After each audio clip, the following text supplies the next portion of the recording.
Hello everyone, क्या हाल है आप सबका। Welcome to our YouTube channel mind जिला we rise by lifting others.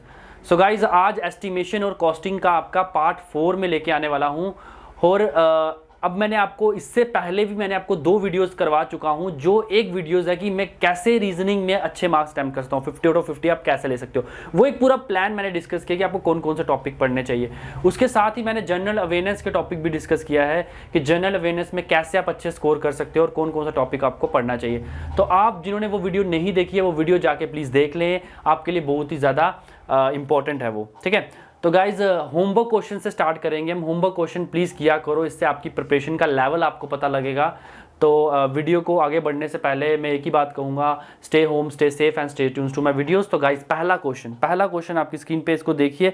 Homework question है, आपने होप कर दिया हो, तो अगर जिन्होंने कर लिया वो देखिए कैसे आंसर आपका। ठीक है, square footing having side 1.5 metre contains uniform depth of 0.5 meter. Calculate the quantity of sand and aggregates required for footing having M15 grade. ठीक है, अब वो कह रहा है कि मुझे, पहले मैं क्वेश्चन को देखो तोड़ दूंगा थोड़ा सा। ठीक है, उसने बोला हसल तो M15 की मुझे रेशियो बता दो। ये तो अभी तक कंक्रीट मैंने BMC आपका कंप्लीट हो गई, ये तो आपको पता ही होनी चाहिए। 1:2:4 इसकी रेशियो होती है। ठीक है, अब उसने क्या बोल दिया, एक साइज दिया है, किसका दिया साइज, स्क्वायर का। स्क्वायर फुटिंग की बात की है, कितना दिया, 1.5 मीटर। तो मतलब अगर मुझे एरिया निकालना होगा, तो मुझे पता है एरिया स्क्वायर का क्या होता है, स्क्वायर। तो 1.5 का स्क्वायर। अब अगर 1.5 का स्क्वायर करूंगा तो क्या आ जाएगा, 2.25 मीटर स्क्वायर, ये आ जाएगा। अब वो कह रहा है कि मुझे निकालना क्या है, वॉल्यूम निकालना है। वॉल्यूम कैसे निकालूंगा मैं, मुझे पता है मेरे को एरिया से किसको हाइट मल्टीप्लाई करना है, डेप्थ को या हाइट को। अब डेप्थ भी दी हुई है उसने, डेप्थ दी है, तो एरिया कितना है 2.25 इंटू डेप्थ कितनी है 0.5 है ना डेप्थ। देख लो क्वेश्चन में 0.5 दी है डेप्थ। ठीक है, इसको जब करोगे तो आएगा 1.125 मीटर क्यूब। तो ये हमारा क्या आ गया, वॉल्यूम आ गया। अभी तक जो पूछा था उसने घुमा के क्वेश्चन पूछा था। अब आपको पता लग गया कि आपकी वॉल्यूम का टोटल वर्क, मतलब कितना वर्क हमारा हुआ है, कितना हुआ 1.125 मीटर क्यूब वर्क हुआ है। रेशियो क्या है, इतनी रेशियो है। अब निकालना क्या है, सबसे पहले निकाली क्वांटिटी ऑफ सैंड। देखो एक चीज आपको बताता हूं, क्वांटिटी ऑफ सैंड निकालने का एक डायरेक्ट फॉर्मूला है। सैंड किस होता है, ये होता है सीमेंट, ये सीमेंट होता है, ये सैंड होता है, ये क्या होता है, एग्रीगेट होता है। ठीक है, अब ऊपर लिखूंगा मैं सैंड जो निकालना है 2 डिवाइडेड बाय नीचे रेशियो 1 + 2 + 4। ठीक है, ये आ गया इनटू 1.54। अब व्हाट इज दिस 1.54, ये है क्या, ये ड्राई वॉल्यूम ऑफ मोटार है। 1 मीटर क्यूब में कितना 1.50 टू 1.55, जो पीछे वीडियोस में मैंने आपको करवाया हुआ। ठीक है, 1.54 इंटू, अब टोटल वर्क कितना है, टोटल वर्क है 1.125। अब जब मैंने इसको सॉल्व किया पूरा, तो मेरे पास आया 0.495 मीटर क्यूब। ठीक है, क्या है 0.495 मीटर क्यूब। अब ये मेरा क्या आ गया, ये मेरा क्वांटिटी ऑफ सैंड आ गया। अब एक चीज बताता हूं आपको, अगर मेरे पास क्वांटिटी ऑफ सैंड आ चुका, तो मैं, अगर मुझे निकालनी है एग्रीगेट की क्वांटिटी, किसकी निकाली, एग्रीगेट की, तो मैं सीधे 2 इंटू क्वांटिटी ऑफ सैंड कर सकता हूं, ऐसे कर सकता हूं। ठीक है, डायरेक्ट कर सकता हूं 2 इंटू। तो अब मैं करूंगा, जब 2 इंटू 0.495 करूंगा तो ये आएगा 0.99 मीटर क्यूब। ठीक है, ऐसा कैलकुलेट करोगे तो ऐसे ही आएगा कुछ। ठीक है, तो ये आपका दोनों मैंने निकाल दिया, सैंड भी निकाल के दे दिया और एग्रीगेट भी निकाल दिया। तो इस क्वेश्चन में आपको कोई प्रॉब्लम नहीं होनी चाहिए, क्योंकि बहुत ही इजी क्वेश्चन है ये। मैंने आपको बता दिया कि स्क्वायर का पहले मैंने क्या किया, स्क्वायर है, एरिया निकाला, एरिया निकालने के बाद वॉल्यूम निकाला, वॉल्यूम निकालने के बाद क्या किया, वही फॉर्मूला लगाया जो एक स्टैंडर्ड फॉर्मूला है क्वांटिटी निकालने का। ठीक है, वो निकाल के, अब मेरे पास जब एक चीज की क्वांटिटी आएगी, अगर मेरे पास सीमेंट की आई थी, सपोज मेरे पास सीमेंट की क्वांटिटी आई थी, तो मैं करता सीमेंट की क्वांटिटी को 2 से मल्टीप्लाई करता और एग्रीगेट क्वांटिटी को उसको 4 से मल्टीप्लाई, इस तरह से भी कर सकते हैं। ठीक है, जैसे आपको अच्छा लगे। ठीक है, तो गाइज नेक्स्ट क्वेश्चन देखिए। देखो नेक्स्ट क्वेश्चन में वो कह रहा है, calculate the quantity of cement in a shear wall. ठीक है, in a shear wall having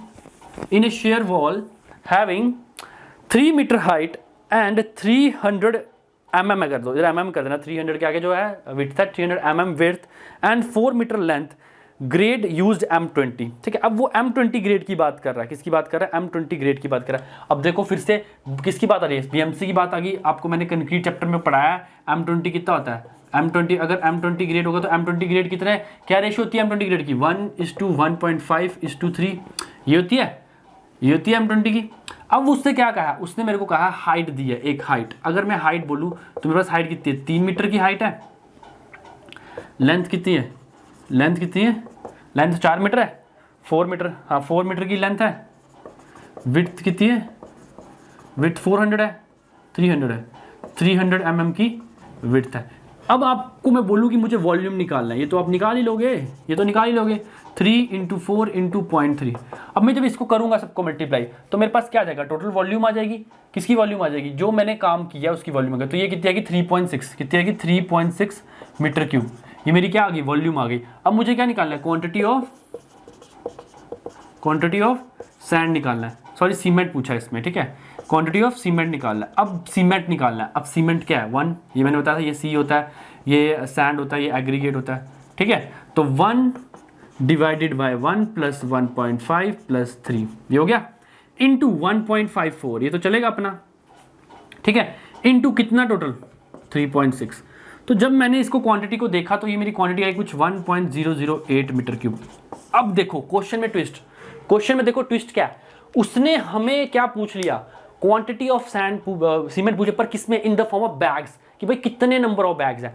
अब मेरे पास क्या है, volume of cement, total quantity कितना यूज हो रहा है वो मेरे पास पता है। अब मुझे बता दो अगर मुझे नंबर ऑफ बैग्स निकालने हैं, अगर नंबर ऑफ बैग्स निकालने तो 1 मीटर क्यूब में मैंने बताया आपको कितने बैग्स होते हैं, कितने बैग 28.8 में होते हैं ना। तो 1.008 × 28.8 करेंगे तो मेरे पास आएगा 29.03 बैग्स।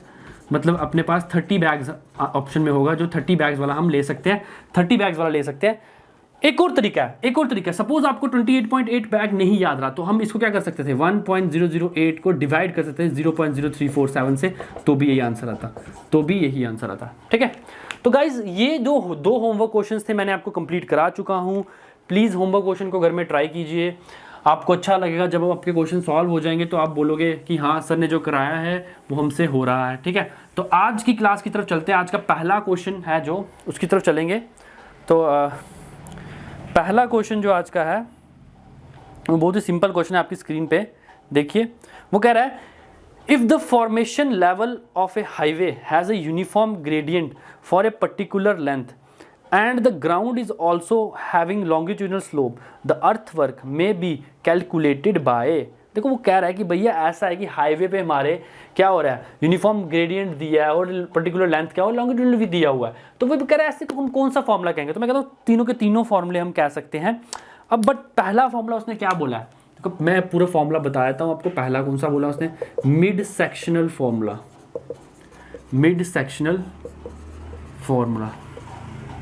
सेकंड क्या बोला है, ट्रेपेजॉइडल है, हाँ ट्रेपेजॉइडल फॉर्मूला। और थर्ड है अपने पास प्रिज्मोइडल फॉर्मूला।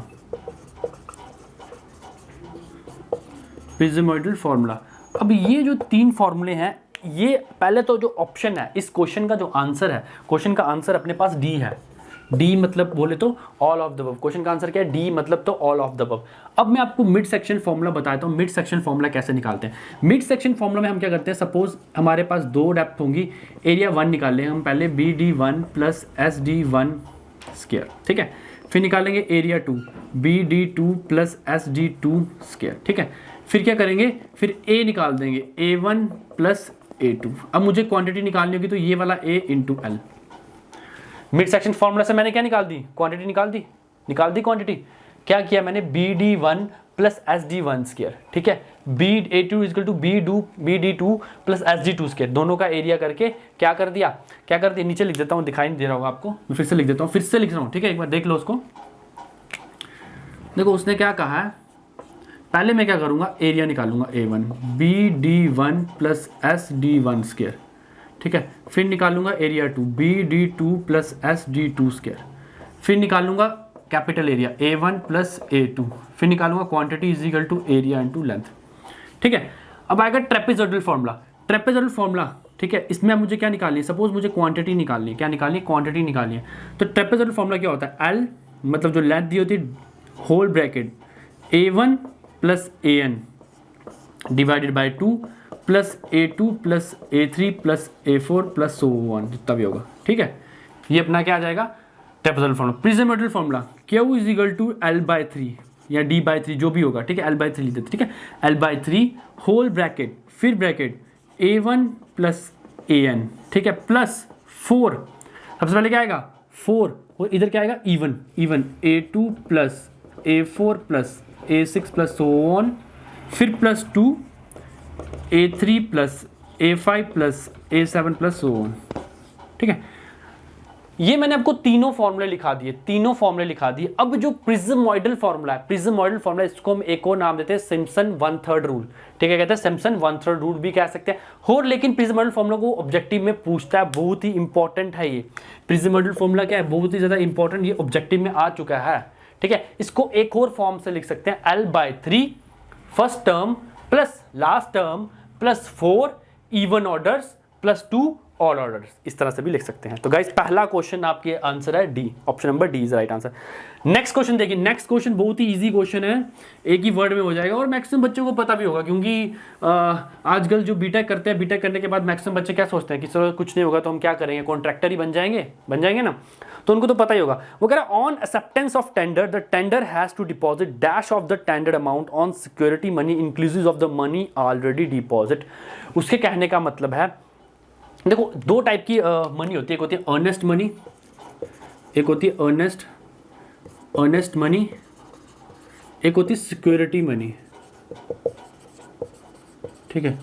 देखो अर्नेस्ट मनी क्या होती है, अर्नेस्ट मनी मतलब जब मैंने क्या किया, टेंडर डालने के लिए गया, जब मैं टेंडर डालने के लिए गया तो मुझे क्या करना है, जितना भी मेरे टेंडर का कॉस्ट होगा मेरे को 2% उसके साथ उसी टाइम जमा करवाना है, फिक्स क्या करना है, जितना भी मेरे टेंडर की अमाउंट होगा, जो मेरा कॉन्ट्रैक्ट होगा उसका अमाउंट होगा, तो मुझे 2% क्या करना है, उसी टाइम क्या करना है, जमा कराना। तो मतलब अर्नेस्ट मनी में हम कितना परसेंट जमा कराते हैं, 2%। अगर अर्नेस्ट मनी पूछे तो कितना, 2%। अब सिक्योरिटी मनी क्या, भाई टेंडर डाला, मिल गया, भाई मजा आ गया, ले लिया मैंने टेंडर, मुझे मिल गया, मिलने के बाद मैंने क्या किया, 10%। अब क्या करना मुझे पड़ेगा, जितना टोटल कॉस्ट होगा उसका 10% मुझे देना पड़ेगा, 10% देना पड़ेगा। अब जो 10% रहेगा इसमें ये 2% इंक्लूड होगा, ठीक है, मतलब 8% देना पड़ेगा, 2% पहले का दिया हुआ मैंने, ठीक है, तो 10% मुझे देना पड़ेगा। तो अभी ऑप्शन में 10% बी ऑप्शन, तो ऑप्शन नंबर बी के साथ चलेंगे, option number B is the right answer for this question. तो नेक्स्ट क्वेश्चन की तरफ चलेंगे, ठीक है। देखो नेक्स्ट क्वेश्चन में वो कह रहा है the plan of, next question में क्या कह रहा था, कह रहा है the plan of the building is in the form of a rectangle with centre line dimension of outer wall has 21 into 5 meter into 28.5 meter. The thickness of the wall in superstructure is 0.30. What is the plinth area of the building? पहले तो मैं plinth area बताता हूँ। Plinth area क्या होता है, maximum बच्चों को पता होगा। देखो प्लिंथ एरिया होता है जो, उसमें एरिया ऑफ वॉल भी इंक्लूड होता है और टोटल बिल्डिंग का जो एरिया होता है, ठीक है, उसको कहते हैं हम क्या, प्लिंथ एरिया, सॉरी, ठीक है, प्लिंथ एरिया। अब वो कह रहा है क्या है, भाई डायग्राम बनाते हैं, डायग्राम से अच्छा सा आपको बताएंगे आज, ठीक है, ठीक है। दो पेन आज मेरे पास, तो दो पेन को यूज करेंगे।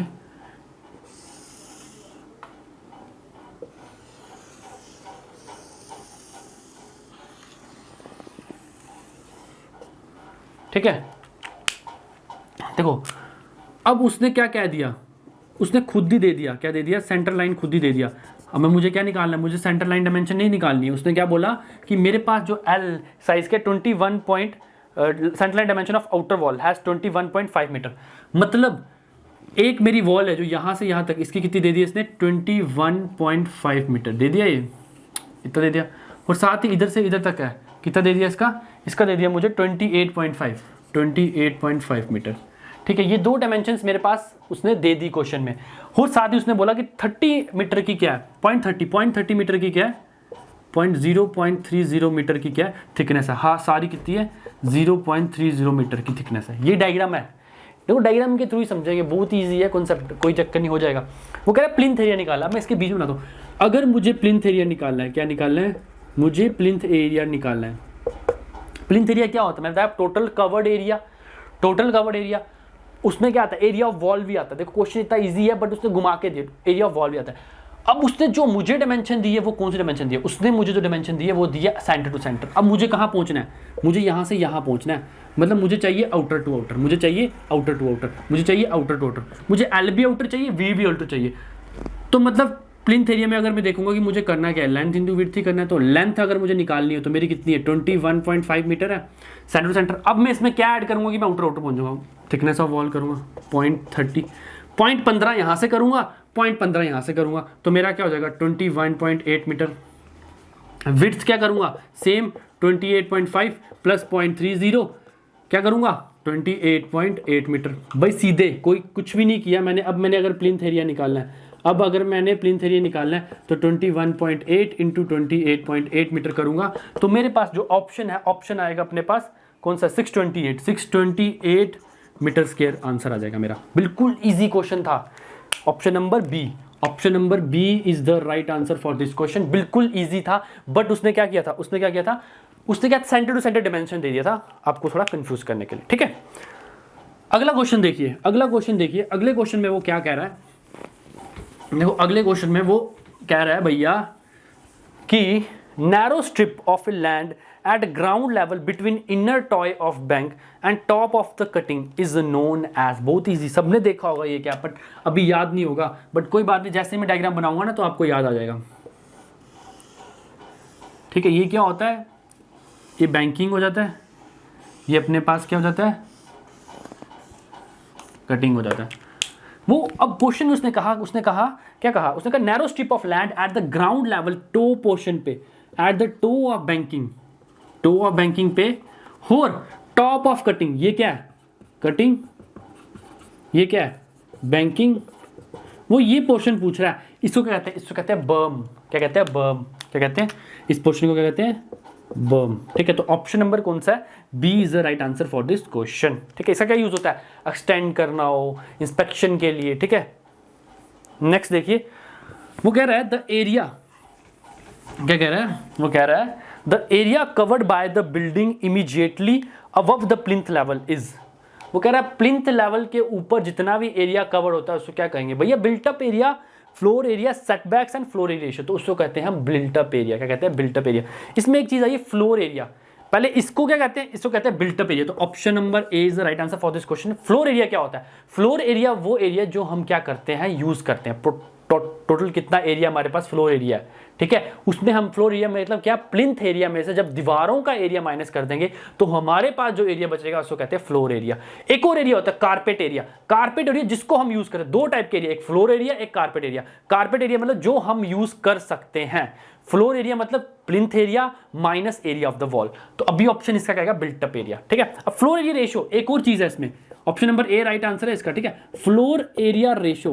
अब फ्लोर एरिया रेशियो क्या करता है, फ्लोर एरिया रेशियो हमें इंटेंसिटी बताता है साइट की, डेवलपमेंट ऑफ साइट की, भाई कितनी वहां पे उस एरिया में देखो इतनी बड़ी बड़ी बिल्डिंग्स बन रही हैं, बड़े बड़े मॉल्स बन रहे हैं, वो डेवलपमेंट बताता है। ठीक है, एफएआर होता क्या है, ये होता है हमारे पास टोटल फ्लोर एरिया। क्या होता है, total floor area divided by plot size, divided by plot size. तो ये होता है क्या, एफएआर। ठीक है, तो मैं आपको सारा बता रहा हूं, देखो एक एक ऑप्शन को लेके चल रहा हूं, तो क्या लाइक करना है, शेयर करना है और चैनल को सब्सक्राइब करना है, जरूर ना भूलें। ठीक है, तो नेक्स्ट क्वेश्चन देखिए, वो कह रहा है while preparing detail estimate dimension should be measured correct to 0.01 metre, area should be measure correct to 0.1 square metre. इसका जो आंसर है वो तो है डी। तो मैं बताता हूँ क्यों। ठीक है, इसका आंसर क्या है, डी। अब मैं आपको सारे लिखा देता हूँ। देखो अगर वो करे लेंथ की बात,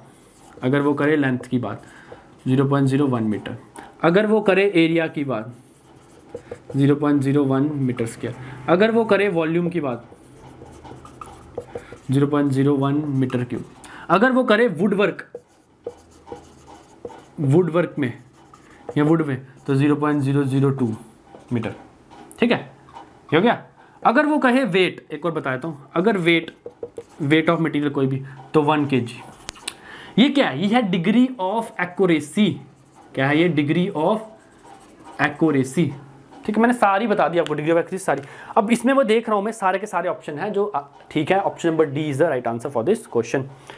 ठीक है, तो नेक्स्ट क्वेश्चन देखिए, नेक्स्ट क्वेश्चन में बोल रहा है वो कि revise estimate is required to be prepare when the original sanction amount has is likely to exceed by more than 12%, 5%, 10%, 7%। ठीक है, देखो रिवाइज एस्टिमेट का मतलब जब मैंने काम लिया, काम लेते लेते क्या हो गया, मेरी जो कंस्ट्रक्शन का जो कॉस्ट है वो बढ़ता गया। कितना, अगर वो 5% से बढ़ गया, अगर मेरी कंस्ट्रक्शन का कॉस्ट 5% से बढ़ गया, काम करते करते पता लग जाएगा ना कि कॉस्ट बढ़ रहा है, तो बढ़ेगा तो मैं उसका फिर से एक एस्टिमेट निकालूंगा, उस एस्टिमेट को कहूंगा रिवाइज एस्टिमेट। एक कंडीशन ये है, अब बच्चों को ये कंडीशन तो पता होती है, पर एक और कंडीशन होती है इसमें।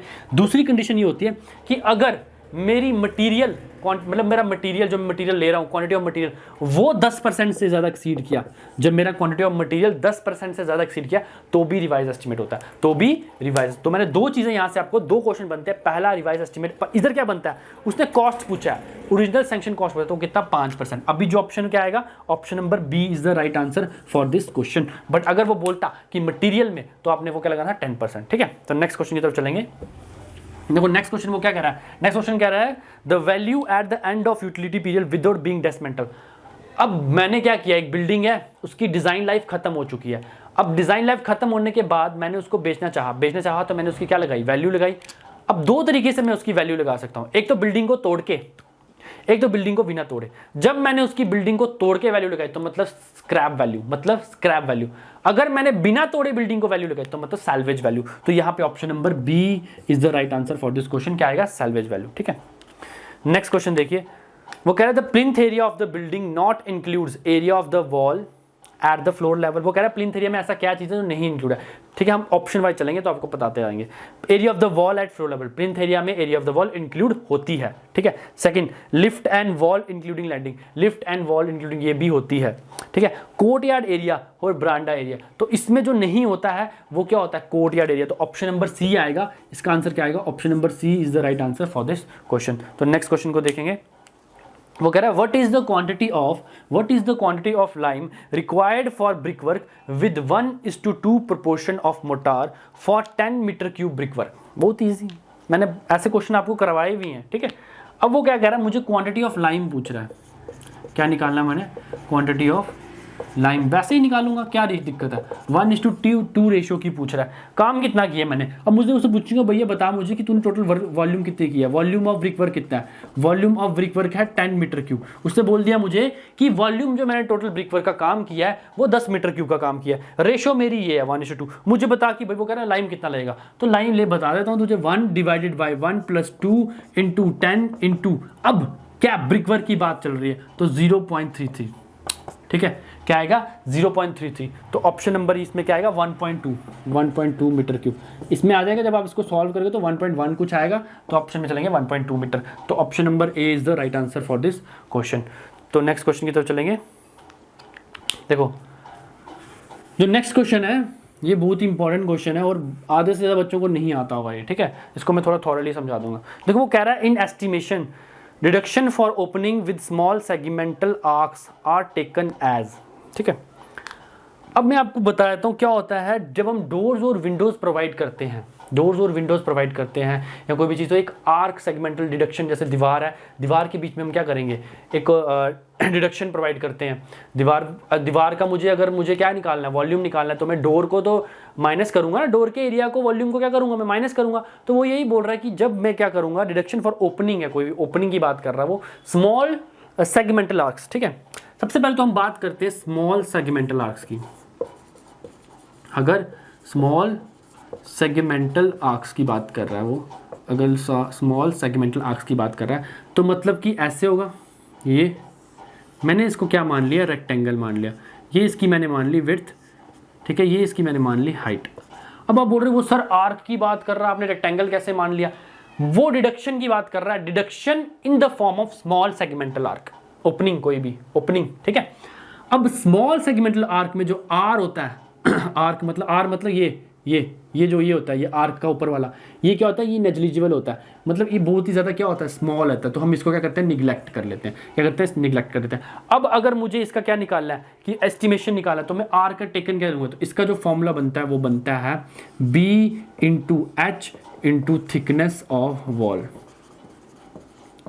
ये किसका बनता है, स्मॉल सेगमेंटल। तो अगर मैं इसको देखूँ, अगर यहाँ पे मैं मान लूँ कि मेरी जो विड्थ है, विड्थ इज इक्वल टू 1, तो मतलब 1 × H × थिकनेस ऑफ वॉल। तो ऑप्शन नंबर मेरे पास कौन सा है, D option is the right answer. ये तो यहाँ तक क्वेश्चन खत्म नहीं हुआ है।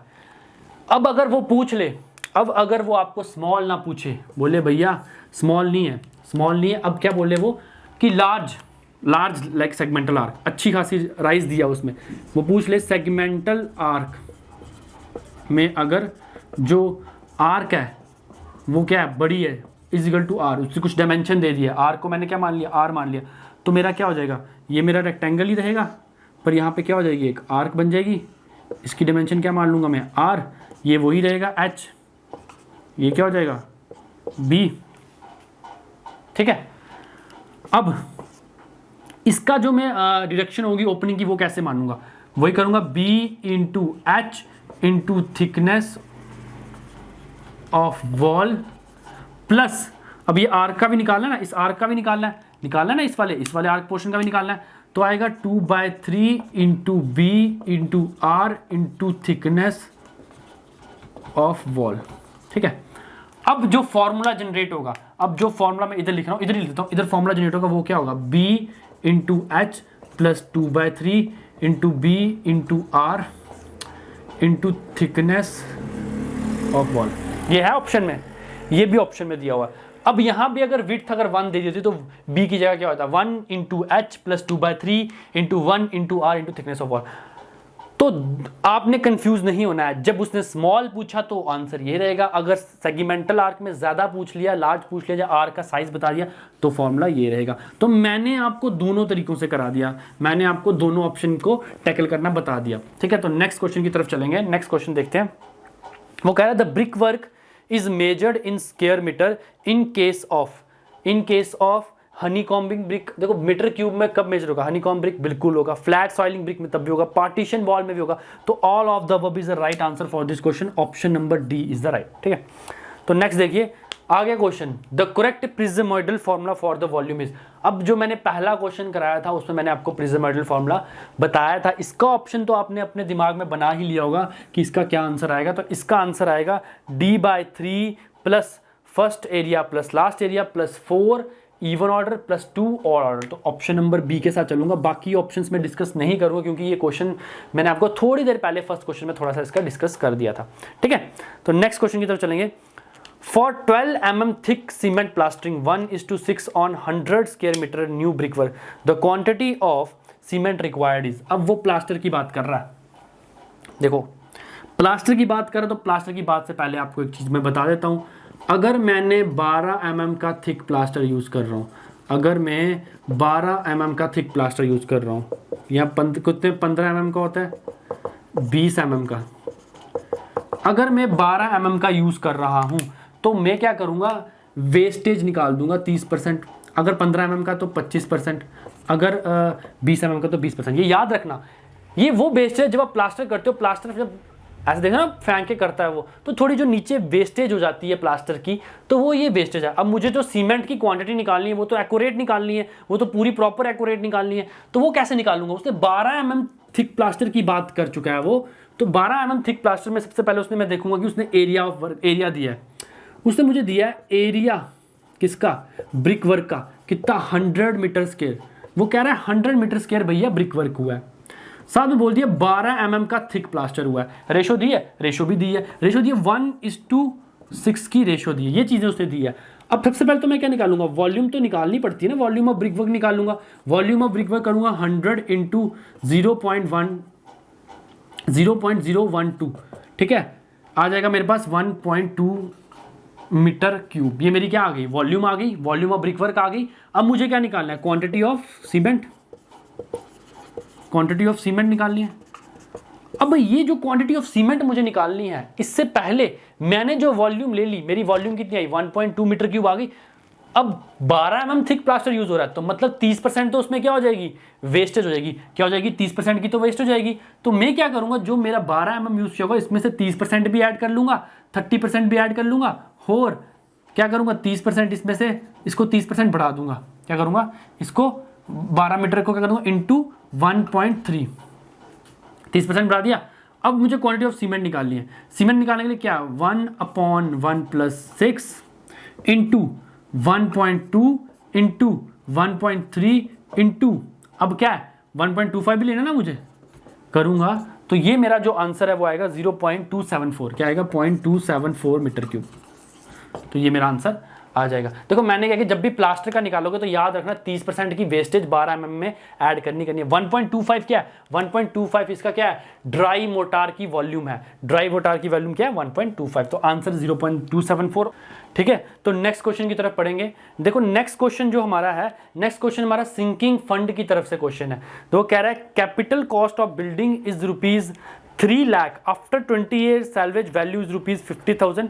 Find out the EMI of sinking fund if interest rate is 4%। तो ये पूरा सेम वही लगेगा। सिंकिंग फंड मतलब वाई मान लूंगा मैं सिंकिंग फंड को, जो मेरी EMI आएगी सिंकिंग फंड की। क्या EMI मतलब क्या? मुझे जो देनी है, ईयरली देनी है, मंथली देनी है, वो EMI। y is equal to क्या फॉर्मूला है?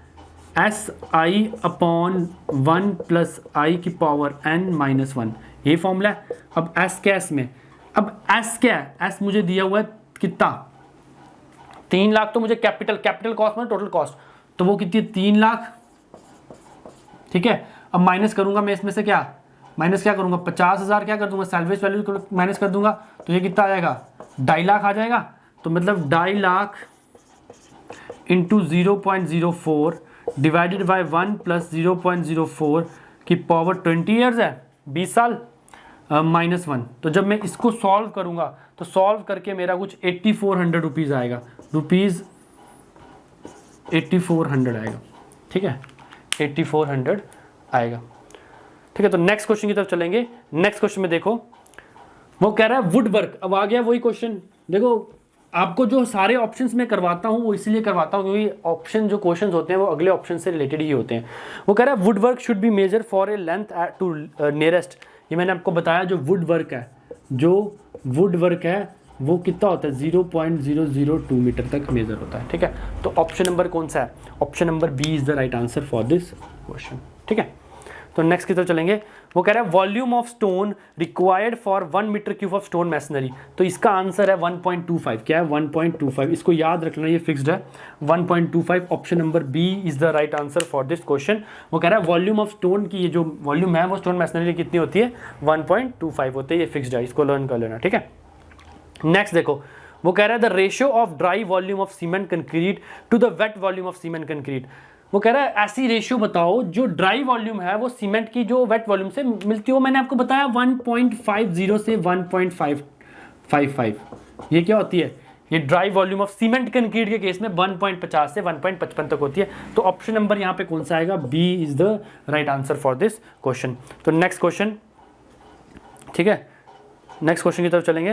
वो कह रहा है density of brickwork. Density of brickwork बहुत ही आसान, ये तो पता ही होगा। Density of brickwork option number A 1900। ठीक है, option number A is the right answer for this question, 1900। Next question की तरफ चलेंगे। नेक्स्ट क्वेश्चन भी सिंकिंग फंड का है, बहुत ही इजी क्वेश्चन है, ये तो आप कर सकते हो। फिर भी मैं फिर से बता रहा हूँ, देखो ये क्वेश्चन बता रहा हूँ तो इसका मतलब ये आता है, हर साल पूछेगा। सिंकिंग फंड का एक क्वेश्चन हर साल पूछता है। तो वही फॉर्मूला SI/1 + I की पावर n-1। तो अब S किसमें की तरफ? 2500 है, 2500 है। 2500 0.04 डिवाइडेड बाय 1 + 0.04। साल कितने दिए हैं? 15 ईयर्स दिए हैं। 15 - 1, तो इसको सॉल्व करेंगे तो आएगा ₹125। 125 इसका आंसर आएगा। ठीक है, 125 इसका क्या आएगा? आंसर आएगा। तो होप गाइज ये क्वेश्चन सारे आपको बहुत ही अच्छे लगे हो। मैं आपके लिए सिर्फ आप ही के लिए सबसे ज़्यादा बेस्ट क्वेश्चंस लेके आता हूँ, पूरा स्टडी करके, कि आपको अच्छे क्वेश्चंस लगाने को मिले। तो इस वीडियो को क्या करना है? लाइक करना है, शेयर करना है और सब्सक्राइब करना है चैनल को, और नोटिफिकेशन वाले आइकन को भी प्रेस करना है ताकि मेरे आने वाले जितने भी आपको वीडियोज़ हैं वो मिलते रहें। तो गाइज होमवर्क क्वेश्चन मेरी वीडियो के खत्म होने के बाद आपको होमवर्क क्वेश्चन मिलेगा, उसको ज़रूर कीजिए। होमवर्क क्वेश्चन पक्का कीजिए, उसके आंसर कमेंट बॉक्स पे कीजिए। ठीक है, अलविदा लेता हूँ। Thank you and have a nice day.